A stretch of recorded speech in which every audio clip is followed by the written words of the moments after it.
Neneh Cherry is an artist from Sweden who has actually been around for quite a number of decades at this point, and I've got to say, I haven't heard much of her music. I've been meaning to get to Raw Like Sushi for a long time, which is a debut album from like 1989, I believe.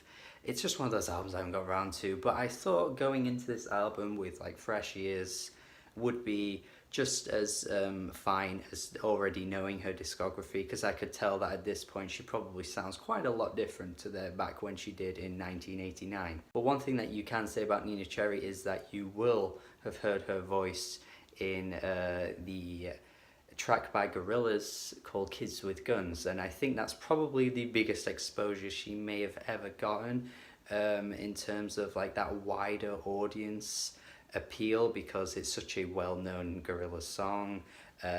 You know, she does such a great job on that track too. I'd definitely say just that affiliation has given her name a little bit more recognition over the years, and this new album I thought would be quite interesting. I decided that I would like to check it out because I heard that the singles leading up to it were pretty good, although I don't think I had checked them out prior to the album though. And overall I think this is a pretty sweet and nice listen. I can't really say there's all that much in the way of engaging material on this album, but there are quite a few highlights on here that are worth talking about for sure. Shout out to my boy Album Analysis. You should go subscribe to that channel, by the way. He's pretty cool, but he always mentions melodic intrigue as one of his you know, factors into whether he likes an album, and this album completely lacks melodic intrigue from start to finish. I would say there are like 3 tracks that really peak in terms of instrumentals, but other than that I cannot pick much out of these tracks that's really ear grabbing in any kind of way, which is a huge shame because I think what she's going for here is really quite cool and unique, but it just doesn't produce good songs, I don't think, for the most part. So the opening track I thought starts off really cool. I think the instrumental is pretty impressive for the most part, but just halfway through the song it really gets pretty old quite quickly. Like, I don't know what it is about it, but I'm just suddenly uninterested.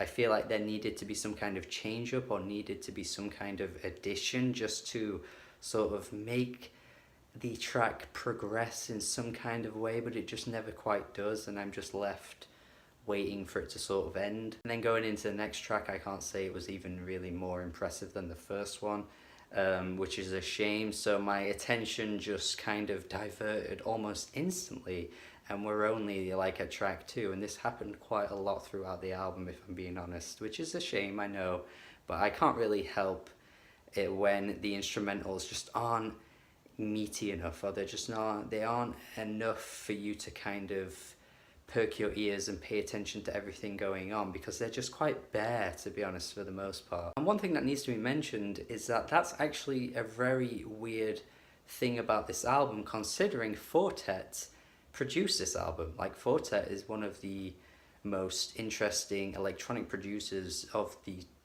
of this generation, I would say. I think he has some absolute masterpieces under his belt. I think Rounds is pretty much a perfect album, if I'm being honest. There Is Loving You is nearly a perfect album. Like, he has just almost masterpieces in his discography, so you would think his production would add so much color and vibrance to this release, but it just doesn't most of the time. Like, there aren't really many moments where I'm impressed with the instrumental. Neneh as a vocalist isn't bad. She certainly is doing what she's doing. This is kind of trip hop, I guess. So trip hop has always been a type of music that's quite atmospheric, but I think there just isn't enough in her vocals to really carry these tracks. She sort of stays in the same key for the most part.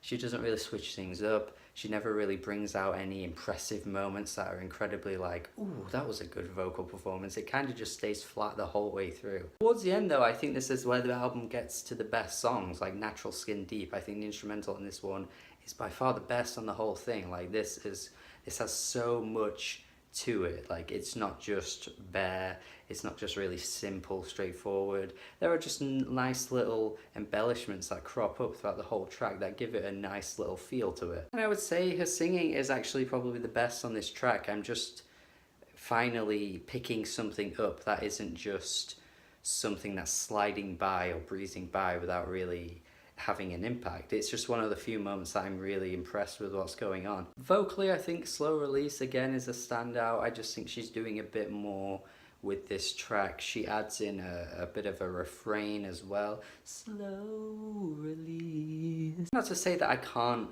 enjoy music without refrains, but I think there just needs to be something, an interesting factor to give this album something that stands out, and I just feel like it's missing something. Like, if you go back to the 90s and listen to some like Portishead, Massive Attack, Maxine K by Tricky, I think there's something on each of those albums that are completely different to each other, and they have some standout elements in the trip hop genre that gave them the clout that they have today, whereas this album, if you're going to call it trip hop, doesn't really have that much to stand out. Luckily though, the closing track has this wonderful harpsichord, I believe it is, on the final track, which actually is very reminiscent of New Energy by Forte, which is his last album that came out last year, and a lot of people didn't really like it, but I thought it was actually a pretty cool album, and there were a few tracks that had that instrumentation on it that just gives it just this lovely and wonderful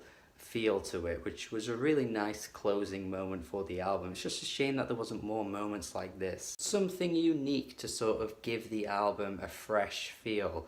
I just think for the most part the album lacked that, which is, I don't know, I feel like someone might get some major enjoyment out of this, but for me it just ended up being okay, pretty passable for the most part. I guess I'm gonna have to go 6 out of 10, nothing really all that exciting, but the people involved with this album I feel like could have brought out like an 8 out of 10 album, but it just didn't happen, so it's a shame. It is a shame. But if you like this album, let me know your thoughts.